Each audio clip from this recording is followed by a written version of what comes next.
Hello and welcome to round 2 of the Parenting Roundabout podcast. I'm Catherine Haleko and I'm here with Terri Morrow. Say hi, Terri. Hello. Usually on this podcast we talk about parenting issues, but once a week Terri and I like to get together to discuss TV, movies, books, and other entertainment topics because it's nice to talk about something other than parenting for a change. Yes. So this week we're back after a brief week off. And we have watched another episode of The West Wing's 5th season. And for our challenge round, an animated movie that's actually pretty recent. Yeah. like under 2 years old. But first, we continue with our Trophy Wife watch. The 2 episodes we watched were called Couples Therapy and The Minutes. Okay.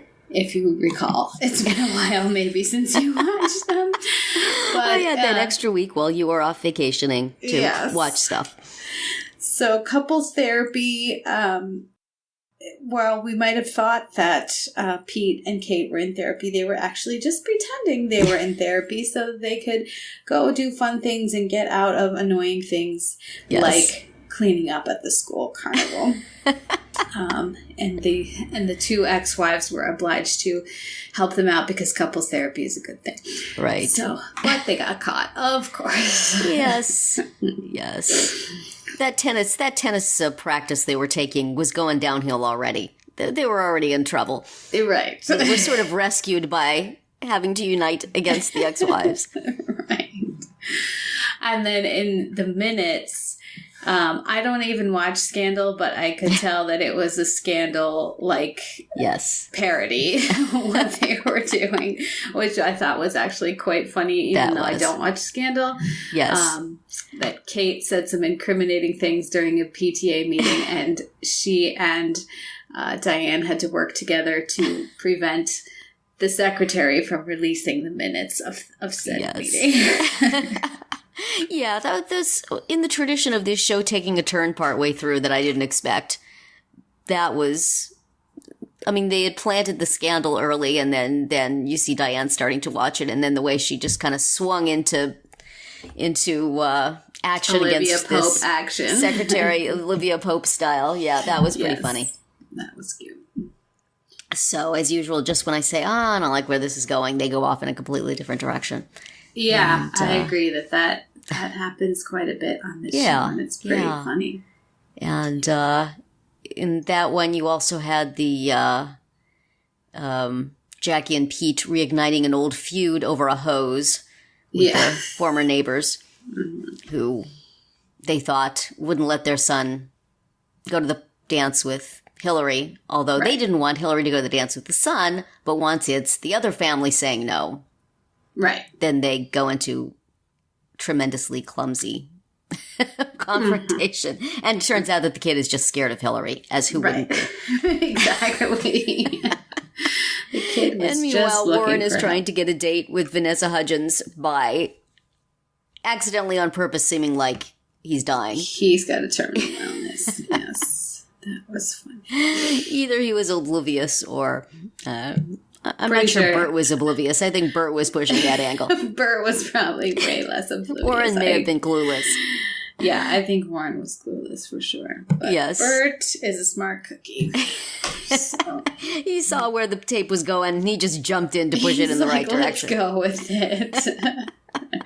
Exactly. Yeah. Yes. And then you had Hillary treating Meg as a subject for her project on extended adolescence, which is that was in funny. The couples therapy one. So now she and Meg and Tevin are back together again. This is like the on and offish relationship possible. Yes. And Meg got to eat a lot of marshmallows. And can't get rid of Tevin and his frosted tips. Funny. That was fun. Yeah. So that's Trophy Wife, not a whole lot to report, but we still enjoy it. Yes. And now that you've said this, that, you've noticed this sort of surprise turn for the better. Yeah. I totally agree. I wouldn't have liked the whole her comments about everybody got out in the minutes, and, now she has to apologize to everyone. Yes. And, like, we've seen that a million times. Yeah. So they took it in a new direction, and that was really fun. Yeah, I like that. It seems to be the formula for this. It's like, okay, the first half is going to be traditional sitcom, and then the second half we're just going to do something wild because of the characters we have. Right. So that's fine. I just have to hold on. Right. Hold on, knowing it's going to go in a way I'm going to like. Mm-hmm. Yeah, and it really does. Yeah, I mean, the couples therapy could easily have just been, Kate and Pete sneaking out to do one thing and another and getting more and more argumentative. The tennis coach saying bad things about Pete, and then they go do something else, and then at the end they're arguing with each other. I saw that path ahead, and then they went, nope, over here. No, we're doing something else. And, tell her about the chili halfway through the episode instead of at the end, so. Right. The chili with mayonnaise. Oh, yuck. Yeah. No, I don't think so. Yeah. Although I could see her mother Cricket making it that way, so that sounds like the kind of thing she would do. Now that we've met her. Right. Exactly. Good. So that's mayonnaise. That is Trophy Wife. Yes. And so then West Wing, we are getting into season 5 now. We This was episode 3 called Jefferson Lives. And apropos of the title, it was a funny little aside that they talked about how every 4th of July, Bartlett likes to tell the story about how Jefferson and Adams died on the same day, and it was the 4th of July. And then later he has to be subjected to some congressman or senator, who just drones in an incredibly horrible way. Taste of his own medicine. Telling his own story.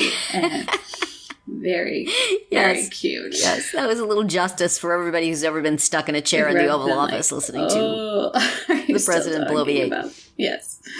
But he tells the story good, I'm sure. Yeah. Not like his that. His way is better. So Bartlett has to pick a VP, and he's not going to get the one he wants. Right, he's not going to get William Devane. He's going to get Gary Cole instead. Yep. Yeah. Bingo Bob, we are introduced to in this episode. And he is with us from here on. So did you He does not get hit by a truck in the next episode, in case you're hoping. Did you remember this one from before? A little bit. I didn't remember so much with Zoe before they went to the farm. I forgot that they had a little bit of her there at the White House. So I kind of mixed this up with another episode where that comes after sometime. Okay. But I remembered who the vice president winds up being. I knew it wasn't Barry Hill. And we also actually met Halfley in this one. Stephen Culp. And, throwing his newly acquired weight around. That's right.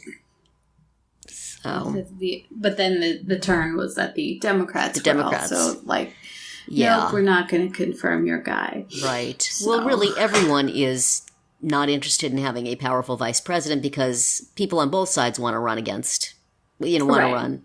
The Republicans want to run somebody they can run against. The Democrats don't want somebody that's going to be a powerful candidate because they want to run. So it's in nobody's interest for somebody who's actually good to get that gig. Nobody's interest except for the entire country. But that's true. That's true. No nobody's politician. Interest of no ambitious politician. Right. So we'll see where Bingo Bob goes. He seems to feel like he wants to be more than a pair of cowboy boots. But but he does enjoy eating rubber chicken, he said. Yes. The food I grew up on or something. Right. Nice aside about his mom there, or I guess his family cook, whoever that was. But, he's kind of like, we'll see where he goes. But, no, but of the possibilities, he seemed to be the one with, at least some personality. The least unpleasant to sit in a room with, I guess. Right. He did not tell the story about Adams and Jefferson, so that gives him points. No, he didn't. And, he acknowledged his lack of stature, and the expectations people had of him, which I guess is something. So. Right. And then the West Wing Weekly was just a Rishi and Josh discuss the episode with no guests and just like their thing, which even Josh said, I kind of like this. Yes. Versus the live episodes, which got to be a little much. Right. It's too bad that the live episodes were on those really, really heavy episodes that I would have liked to have discussed really seriously. Mm-hmm. And that these lesser episodes are the ones getting the straightforward treatment. But that's the way it goes, I guess. Can we just have a rerun? The chips fell. Yeah. Right. And that was a funny story about Joshua Malina making faces at the fireworks and oohing and awing and stuff. You saw just a very little of it. I know. It just looked like he had maybe too much champagne already. I meant to go back and watch it again, but he was really just smiling like a little kid, basically, and accepting a glass of champagne. So you could easily interpret it as, Will's had a hard day. That's not his first glass of champagne. Right, the fireworks are cool. He's hitting the champagne a little hard. Huh? I mean, he had to go try to write something for Zoe, and that's a heartbreaking assignment. And it was nice that Charlie was taking care of her and, ratting on her to the president. Basically. But needed to be said. It did, yes. And then there were some, as they pointed out in the podcast, some nice Debbie Fitterer moments. Yes. Like when she told the First Lady she prayed hard, and then she's like, well, funny. don't actually consider that a good thing. That was a scene I wished I hadn't listened to the podcast first, because I knew what was coming. Oh, that was very cute. Mm-hmm. I like Debbie, and I agree with on the podcast they were saying how extraordinary it is that you just have Lily Tomlin around for the occasional scene. Right, just popping in. Here we go. You turn a corner and there's Lily Tomlin behind a desk shuffling papers. Or just answering the phone. Fitterer. Yeah. In the Oval Office, just picks it up. Fitterer. Yeah. That is a nice character. And she does well by it. Every now and then they give her something to do, but... Right. And you had the moment of Toby saying, "This is my over-the-moon face." Scene that launched 1,000 gifts, but yeah. Which as soon as I heard it, I was like, "Oh, that's so Toby." Yes, that was some good Toby writing. And poor CJ is having her little crisis of confidence, I guess. Mm-hmm. Watching the fireworks from her office, swaying back and forth in her chair. I like when they said she was like, well, I might go home. But then I thought, how would you get home? Exactly. Like, there's so many people. That is an excellent point. It's not going to be just like a quick, walk to the metro. It's not happening. Just saying. Yeah. Perhaps she had that same thought, which is why she was still sitting in her office. She's like, I'll just sit here for a while. I'll just watch the fireworks through my blinds. All right. Well, so that was the West Wing. Right. So that's moving things forward in a variety of ways. And it looks like Amy and Josh are on again. Yes, apparently. Yeah. It's so weird watching Trophy Wife and this at the same time, like the many shades of Bradley Whitford. Of Bradley Whitford, yes. Such different characters. And next we'll watch, Get Out or something. Yes. That's like really recent. And there he is. Oh, recently he looks incredibly different. Depressingly old, considering that he's, I think, a little younger than me. So stop that. Yes.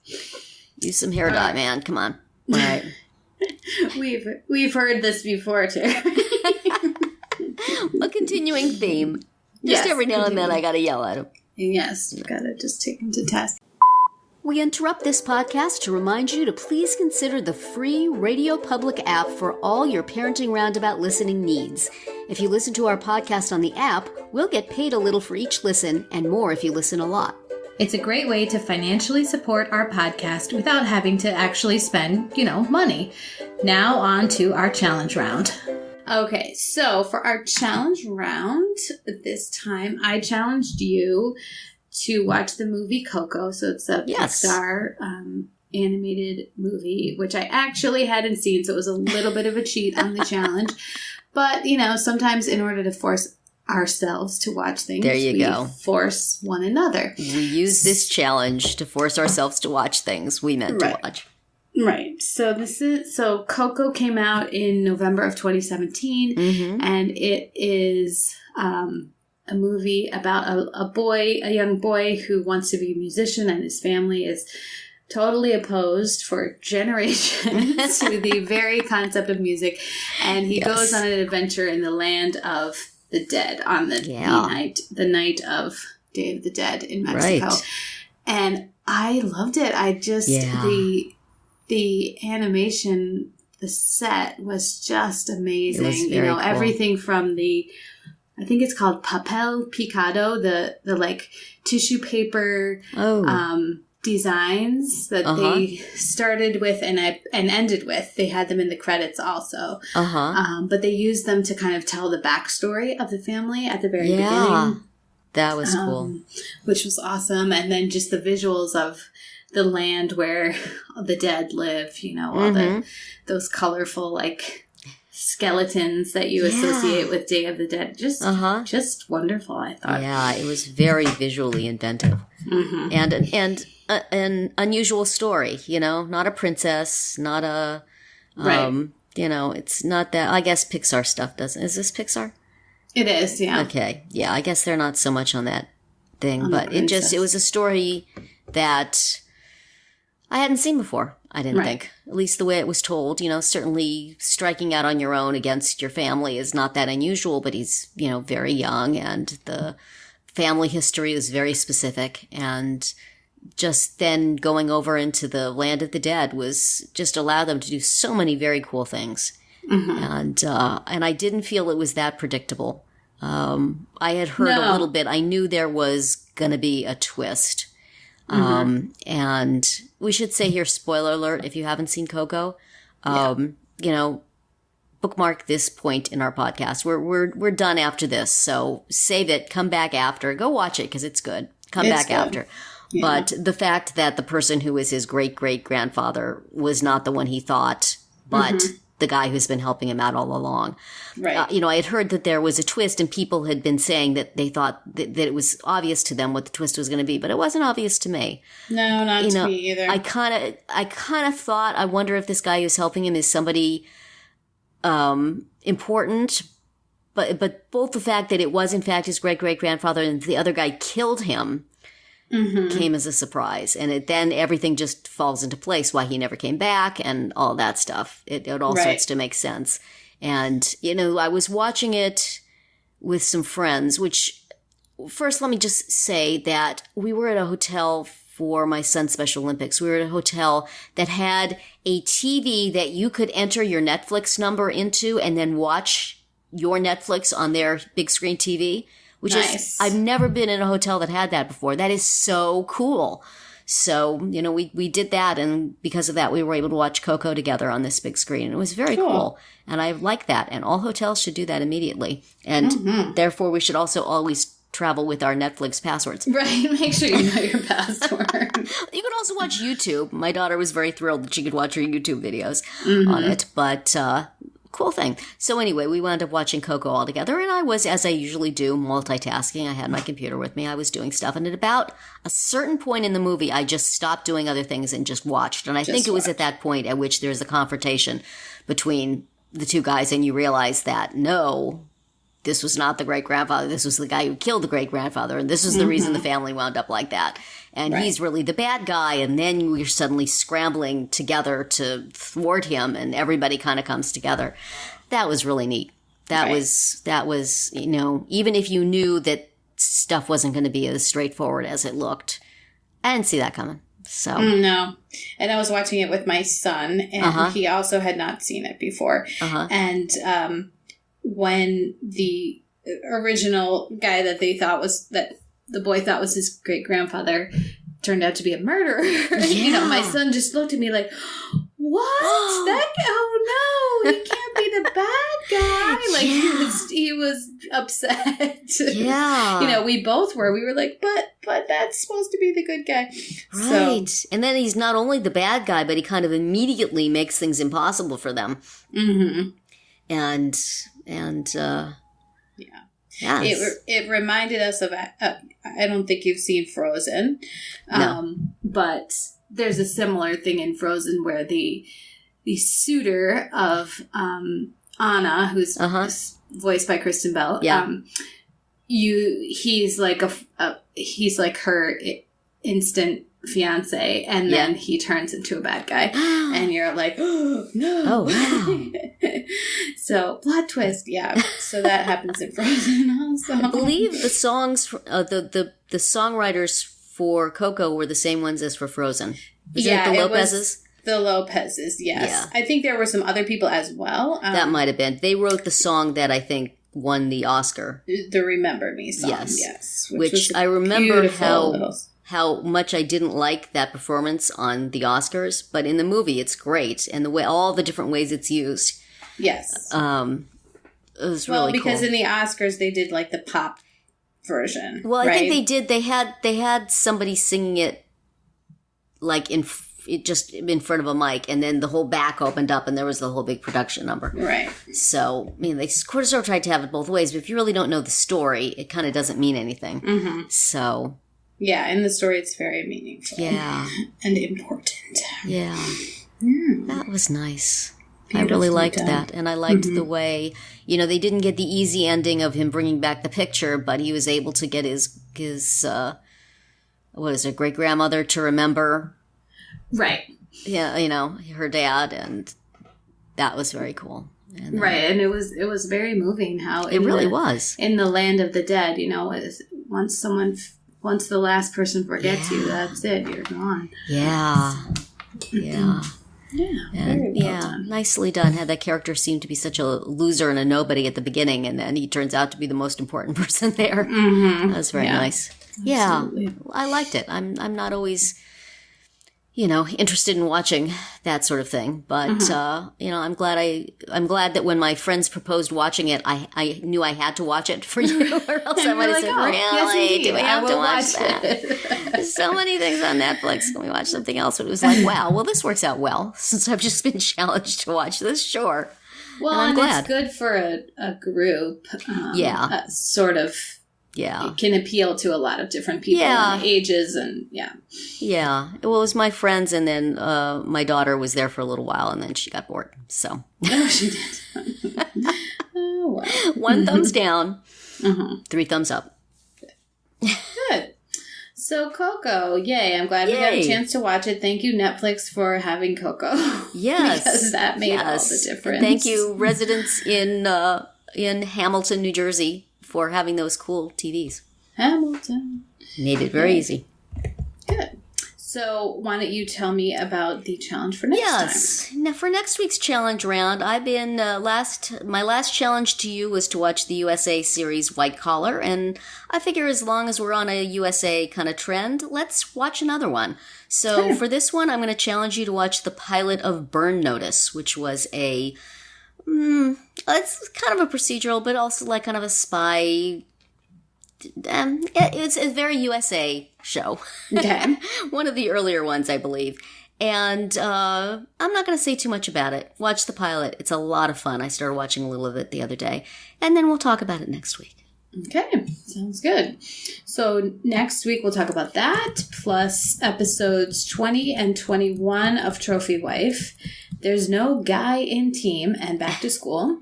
And then now how many episodes do we have after that? So there's only one after that. Should we just watch all 3 of them? Let's watch all 3 of them. Okay. So the last one is called Mother's Day. All right. So we're going to... So finish it up. Yeah. And then we'll have to figure out something to watch after that. Yeah. So that's Trophy Wife. So the final 3 episodes of its single season.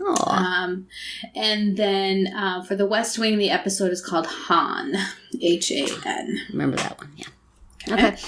And that's going to be it for our round 2 today. Please subscribe to our Parenting Roundabout podcast so you won't miss any of our episodes, including our daily speed rounds and weekly group chats. As always, you can find recaps, links, and an opportunity to comment on our website at parentingroundabout.com. Bye, Terri. Bye, Catherine. Goodbye, everyone.